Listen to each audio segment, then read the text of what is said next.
Today I'm looking at a orchestra piece by Italian composer Fausto Romitelli. It's called Dead City Radio 1 Audiodrome, and it's from 2004. The instrumentation for this piece is 3-3-3-3, 4-3-3-1, 3 percussionists, electric guitar, piano, sampler, I think, and then strings. This was a commission. It says opera commission by the Orchestra Sinfonica Nazionale della RAI di Torino. So I'm assuming this is an Italian orchestra. And some other notes about the instrumentation. I'm getting ahead of myself here. So third flute is on piccolo, third oboe is on English horn, third clarinet's on bass clarinet, and first percussion is on megaphone, rain stick, maracas, vibraphone, suspended cymbal, sizzle cymbal, tubular bell, just the D3, and that same tubular bell has to be plunged into a pail full of water. Okay, and then percussion 2, we got crotales, glock, megaphone, 4 electric metronomes, or I guess digital ones, and then Chinese suspended cymbal, and then heavy bell on top of a timpani.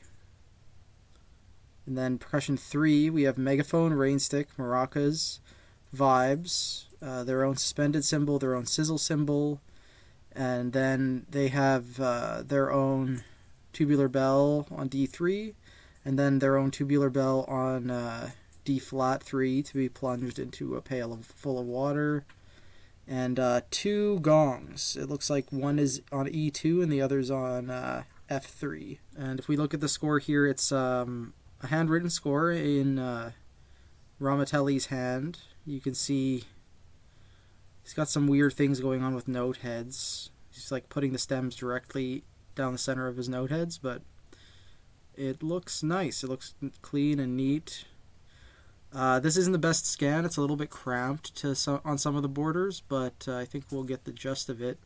It also looks like the top and bottom of every page is cut off, but I'll work with it. If you would like to get the biography for Romitelli, I have another episode on him, which was the first piece of his I covered. So go to this episode, which is subtitled below.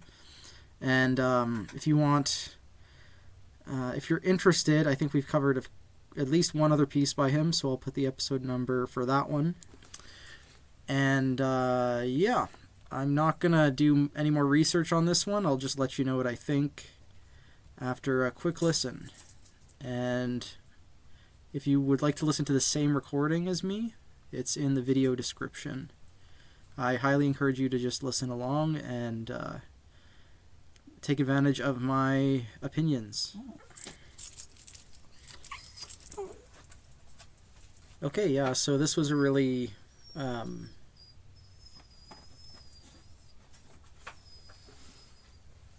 fun listen, aside from my dog whining and periodically interrupting the quieter moments.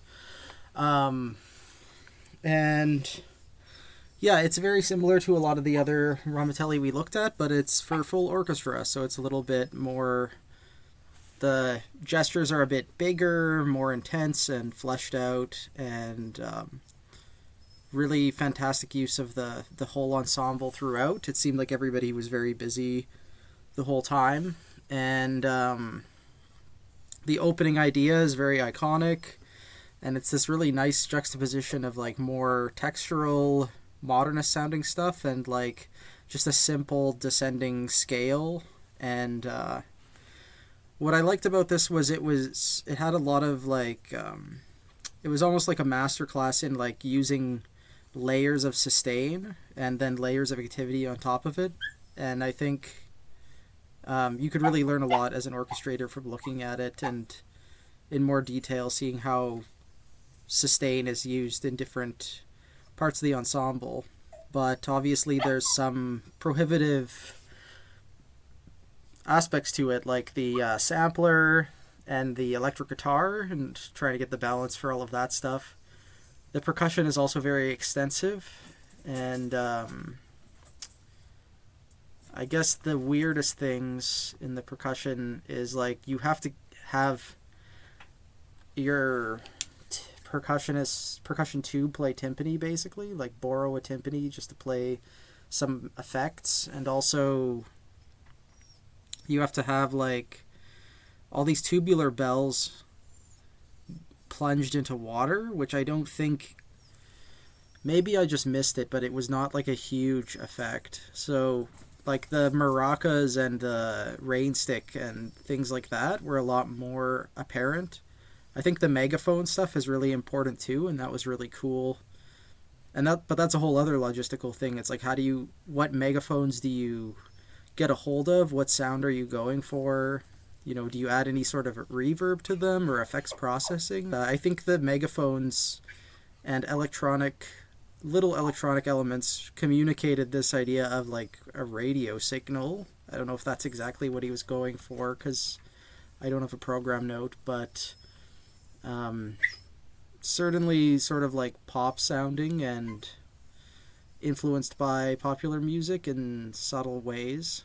I think this could be a very good representation of Romitelli's music. If you wanted to share Romitelli with a composition class, it is 15 minutes long, but I think it's worth it because of the sort of scope of it. And I think it really captures his sound in a sort of accessible package. So tomorrow I'm going to be looking at a piece by Marc-André Dalbavie, which is a composer we have not looked at before. And he's also a lesser-known spectral composer based in France. So I think that'll be a really cool transition out of Romitelli into something similar but different.